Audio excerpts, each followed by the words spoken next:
Ascanius, who's going to get the nickname Euless. Now, I want you to look at the text. We're going to jot down some notes here, so make sure we're getting this on camera, okay? He says, all right, there's Ascanius. Right, this is the son of Aeneas and Creusa. And he says, now, his name was, according to line 2, whatever the heck it is, 268, his name was also called Euless. He was nicknamed Euless, dum res statit Ilia. He was called Euless while Ilium stood. Okay, now Ilium is Troy. So Aeneas and his wife had nicknamed their child after the city of Troy, and they nicknamed him that as long as Troy was still standing. After Troy fell, it didn't make any sense to call this kid Euless anymore. Jupiter says his name is going to become Euless.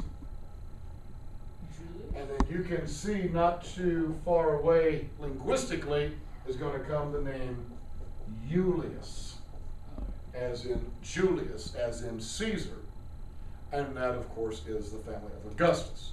So Julius Caesar and Augustus are definitely tracing their family back through the Julian name, Julius, through Euless, to Aeneas, and if you really want to keep going, to Venus.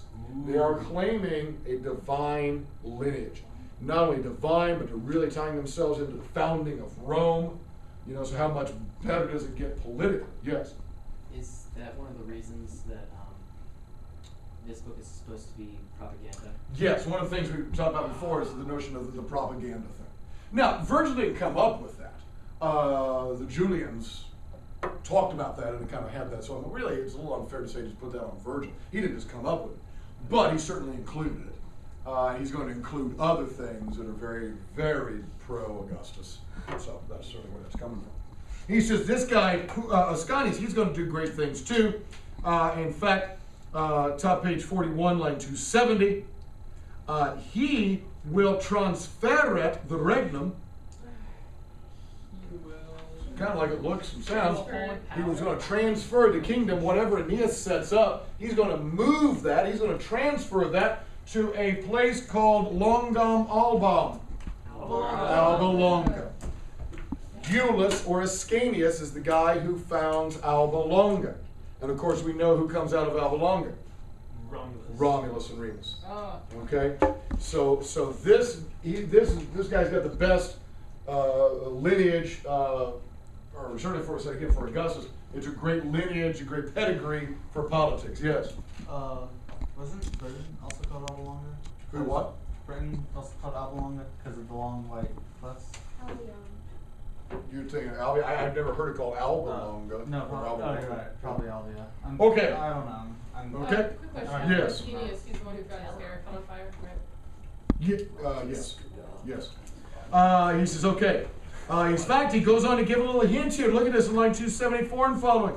He says, in fact, coming out of the line of Ascanius, there's going to be a sacred regina, a sacred queen, which is basically a priestess, and she's going to become in the family way, thanks to Mars in line 276. Yes, she's going to bear twins, and Romulus is going to be one of them, and he will name his people Romanos, suo de nomine, out of his own name. So Jupiter now lays out the whole future for Venus. He says, look, this is going to happen, so don't worry. All right, he's suffering now, but this stuff is going to happen. It's set up in the face, okay? In fact, top of page 42, line 279, an incredible line. He says, Imperium sine fine deity. He says, I have, perfect tense, so it's completed action in the past. He says, I have deity. I have given them. Imperium. Empire sine fine. Without end. It's a done deal. It's already established. It's just not historical. So just don't worry about it, okay? It ended. What's that? It ended. Well, did it though? 400. Rome's still going on? No, I mean, the empire's a little bit diminished. I mean, they largely rule the world of, high fashion and sports cars, but And Catholic. that's not bad. But the empire, like, There you kind of, go. like, ruled It's a by- financial empire. Ruled by an emperor, it ended. I don't know. It's a democracy. Listen, Deputy Downer, I like to still think of Rome as my, I'm being a downer, I'm just being wired. what, historically accurate? Okay. Whatever. Fine, historically accurate. Oh, brother. That's the teacher. I tell you what, you guys, you're so much about the truth. Yes. So, I know this is like usually goes back and forth. In the Aeneid, is it generally like overall like fate is greater than God? In this one, because I know in like some it's like it'll reverse, and it'll be like the gods can control the fate. This is the absolute question that is perhaps the most interesting question to me about the whole thing. And it's interesting because there's no answer to it. And I think Virgil deliberately plays off the tension of this. Daniel asked a wonderful question. Basically, which trumps what? Is it gods over fate? Is it fate over gods? And I don't think the Romans ever had that particularly established for themselves. I don't think the Greeks did either. And I think Virgil plays with this tension because on one hand, the fates, if it's already written, and this is what Jupiter's saying, that seems that they're more powerful than Jupiter. On the other hand, Jupiter is always called omnipotens. Well, how are you omnipotens if you're limited? There's a great line, it's in Book 11, where Jupiter refers to himself as Victusque Volensque. And that's the line. To me, that's a little bitty line, it's a half a line, but it's absolutely key to your question there. He refers to himself as both Victus, conquered, and Wolens, from Wolo. Willing. He does something, and he, at the one hand, is conquered. He's overcome. He's compelled to do it, but he's also doing it because he's willing to do it. And on the one hand, those things seem absolutely opposite. They seem absolutely contrary. And yet Jupiter holds them kind of in tension, describing himself. Wonderful question. I don't know. Okay. Is that really opposite though? We got to press on. Yeah, conquered and willing though. Like someone says do this, like sure, Well, it's not really being Well, yeah, okay, you make a point. I might have to do something because the boss told me. In that regard, in that sense, I'm conquered, right? I have to do it because the boss told me. And I may also genuinely want to do it. Okay, I see that. Maybe that's not quite as opposite as I thought. He picks it up 285 and following. He says, hey, you know what? Coming from this line, there will be a new Trojanus Caesar. A Trojan Caesar. A guy who will limit his famam only with the Astris. Wow. He's going to limit his fame with the stars. All right, in other words, his fame is going to go all the way up to the heavens. A guy named Julius, whose name will come from Eula, and you see it referenced right there. Okay. He goes on, he talks about that a little bit more. He talks about what it's going to be like founding Rome and so forth. And then pick it up in line 297, top of page 44. He sends Mercury down now. He sends Mercury to prepare the way with, and now we get the first mention of another major character in 299, Dido. Dido doesn't know anything. She's Nescia in 299. Right? She doesn't know any of this. And so what Jupiter does to make sure things are going to go well, because he knows the Trojans have landed in North Africa, he sends Mercury down to sort of pave the way, smooth things over, set things up with Dido. Okay? Now, we pick it back up in the human realm, line 305 and following. Here's Pius Aeneas again. The last time we mentioned him, he was Pius, and now it comes right back again. So Virgil's not going to let us forget his epithet. Right? It's now morning. Right, primum lux, light has first been given, light is dawn. And he goes out, top page 45, line 307, to explorare, to explore. He wants to see, basically, where are we? Okay, we had a nice night, we had a nice banquet on the beach, good wine, good venison, good conversation. Now, where in the world are we? All right, so he goes along. He's got Achates with him in 312. Okay? And look who meets them in line 314. Mater, No, yeah, Venus. Venus. Venus meets him. I actually did read this. Now, Wow. line 315 and following, this is really, really good stuff. Venus meets him in disguise. She does not appear as herself. And of all the disguises she could have picked, A Spartan. this is something a little strange. She appears as a wilderness, as a maiden. Okay? How can we put this? She's not a maiden. Yeah. Nowhere near. She nowhere near. Thank you. Yes, this is the goddess of love, beauty, and the hibbity-dibbity. I mean, The hibbity-dibbity. think about some pop star who is the polar opposite from pure as the driven snow. Okay? Okay, can we get a name here? I'm not totally up with Brittany. all these. Britney Britney Spears, fine, there you go. Pretty far from pure as the driven snow, okay? Britney Spears appears on stage as the Virgin Mary. That'd be so funny. That would be the level of contrast for Venus here to be appearing as a Spartan maiden. Or okay? Madonna getting crucified.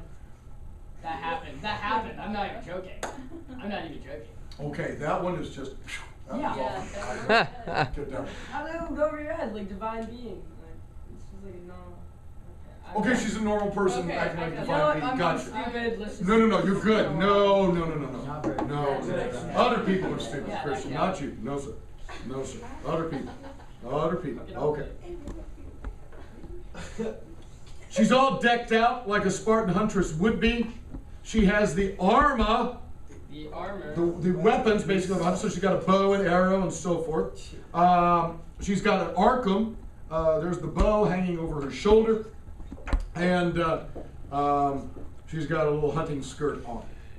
And line 320, this has to be, I can't help but laughing at this. Here's Venus, dressed as a Spartan hunter. Or here's the other thing, right? Imagine some pop star who's a real glam queen going out in her camo when she's ready to do a field and stream shoot, right? That just, what? You dress like, and she comes out dressed like this, and she says, "How's you and Ace? Young fellow. Hey, boys." That's really what she said. Hey, boys. Young man. Can you show me the way? I seem to have lost my path. I'm just wandering out here in the woods. Can you guys show me the way to go? Actually. Now, Yeah. Dude. here's the deal. Aeneas, not a dummy, okay? He picks it up in 326 and he says, or 327, sorry. He says, basically, whoever you are, he says, your vultus is not mortalis. Your look is not. Your look is not mortal. I don't think that you're from around these I parts. just like imagine her like leaving, and just like trying to hide the lights. What she can't seem to hide is the glow. Right? What's up? Exactly. Exactly. She's got the golden glow from Olympus. He's like, not from around here, planet Earth. And he says, in fact, your wokes nec hominem sonat. Your accent. Yeah, your accent, I can tell, it doesn't sound quite human. He says, surely you are a dea. You're a goddess. You're a Now, goddess. he does get it wrong. He says, are you perhaps the soror Phoebe, Sister. the sister of Phoebus? And who is Phoebus? Apollo. Apollo, sister of Apollo is? Sun god. Diana, or Artemis, right? The huntress. Now that's a reasonable guess. He says, look, I know you're not just some Spartan chick out on a hunt here, but you got to be a goddess, and I'm guessing from the way you're dressed and the way you're armored up there, maybe Diana. And anyhow, he says, whoever you are, he says, may you be Felix. 330, cease Felix. We've got a present subjunctive. May you be fortunate to us. Basically, show us good fortune in favor, because we're lost here. And 335, then Venus says, well, let me tell you kind of where you are here. She says, well, first off, she continues the lie. And she says, oh, no. She says, Virginibus Tyris mos escestare ferretrum, perperio qualte sobras vincere coturna. She says, it is the custom for Tyrian girls to go around dressed like this. All right, so she keeps up the act. You know, she's really trying to convince him that she's a normal mortal girl. And at this point, he's like, all right, lady, whatever. You know, we'll go with it. Just, you know, help me out. Help a brother out. And she tells him that in line 340, there's a woman named Dido who reget this imperium around here. Who rules this. And she tells a little bit about him or about her and how she got to be here. And this is actually important. So 345 to 365, if you read it in the English, let's kind of get this set up here. We'll do it in notes. She tells the story of Dido. She gives her backstory. Okay? And she says there's this kingdom here, and it's ruled by a woman named Dido. And she says her husband was a guy named, anybody read it? Anybody happen to find it? Sychaeus. Good. She says her husband was Sychaeus, and they were the kings and queens of a city called Tyre. Okay, Tyre. And if you've got your map, you know, here's a good chance to use your map. If you've got your map, we'll show you where Tyre is. If this is Troy, okay, Asia Minor, you swing around the coastline and start dropping down this way. Okay, so we're now really almost headed down in here into Palestine. All right, Israel, Palestine, this area, that's where Tyre is. And Tyre was famous as being a city that produced what? Trade. Specifically a particular product. Dye. Dye. What color? Purple dye. The Purple dye. Purple people. Phoenician dye, Phoenician purple was famous. This is what was used for royalty. Okay? And very, very wealthy. They were the kings and queens of Tyre. And she says, Dido had this brother whose name was? Pygmalion. And Pygmalion wanted the throne, wanted the power. So what does he do? He kills Sychaeus. Now this guy is one of the all-time bad guys. Okay, we're watching Iron Man 1 for the first time all the way through. Now I gotta be honest, I'm embarrassed I haven't seen Iron Man 1 all the way through yet. And I think he's wonderful. I love it. And Jeff Bridges' character, Obadiah Stane, okay, the guy that plays Iron Monk. This is one of the all-time bad guys. I mean, this guy, talk about a Judas, right? He's betraying Tony Stark, trying to get him out of the company and all this kind of stuff. All-time bad guys. Pygmalion's the same kind of guy. Pygmalion gets his giant suit of armor. No, that's not true. Pygmalion kills Sychaeus and lies to his sister. Says that Sychaeus is going off on a journey. Now, here's Dido, brokenhearted, wondering where her husband is. Dude's in the ground, and she doesn't know it. Brother keeps lying to her. Sychaeus' ghost comes to Dido and says, there's a secret treasure of silver. This is what Pygmalion really wants. I'll tell you where it is. The ghost tells Dido. Dido gets her people together. They grab the silver, and they split. They flee Tyre. Now, if you look at your map, or you look at this one, all they do is sail basically due west, and where do they land? The place that becomes Carthage. Okay, so this is really a no-brainer. They had this straight passage, sail right across the Mediterranean, landed, they're going to build a new city. Now, one of the all-time incredibly important lines is in line 364. Line 364. And again, I hate that AP cut this out because we didn't get to read it in context. But Venus tells Aeneas about this exploit of these Tyrians who are fleeing the evil Pygmalion. He says, the Dux Facti was a femina. The leader of this Facti, of this deed, was femina. Was a woman. Now, that is one of the all-time famous lines from this. In fact, if you look down in your text, there's a note about it. Somebody read the note down at the bottom of the page about Dux Femina Facti. It's an interesting historical note. Somebody find it. The bottom of the left-hand column goes into the right-hand column of the notes. It says Dux Femina Facti, which was stamped on the medals struck to commemorate the defeat of the Spanish Armada by British in 1588 while Elizabeth was Queen of England. I love that. Elizabeth defeats the Spanish Armada, and she immediately has some coins struck that says Dux Femina Facti. A woman did this. In your face. You know, so tremendously important line. Give us the right to vote. There you go. There you go. So she sails across, right? They set up Carthage.